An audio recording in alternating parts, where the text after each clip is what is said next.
ملک کی حالات اور سیاست کو سمجھیں، اس کے رنگ روپ کو سمجھیں۔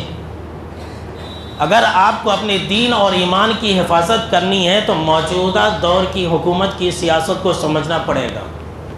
اگر آپ مسجد میں بیٹھ جائیں گے، اللہ اللہ کریں گے، ہم نمازی ہیں، ہم نہ کیا بھی نہیں ہوتا، تو یہ کل ہو کر کے مسجد بھی نہیں رہیں گے۔ جی ہاں، سن لیجیے، نمازی بن گئے الحمدللہ، اچھی بات ہے، آپ نماز پڑھ رہے ہیں، روزہ رکھ رہے ہیں، دیندار ہیں، لیکن اگر اپنے ملک میں اپنے دین کو محفوظ رکھنا ہے، اپنی مساجد کو محفوظ رکھنا ہے، اپنے مدارس کو محفوظ رکھنا ہے، اپنی اولاد کو مسلمان بنا کر کے رکھنا ہے، اپنی اولاد کی حفاظت کرنی ہے، تو موجودہ دور کی سیاست کو اور قوانین کو سمجھنا ضروری ہے۔ گھبرانے کی ضرورت نہیں ہے، جاگرک ہونا ہے، بیدار ہونا ہے۔ SIR سے ڈرنے اور گھبرانے کی ضرورت نہیں ہے، یہ کوئی نئی چیز نہیں ہے، ہر زمانے میں ہوا ہے، بس نام کا فرق ہو جاتا ہے۔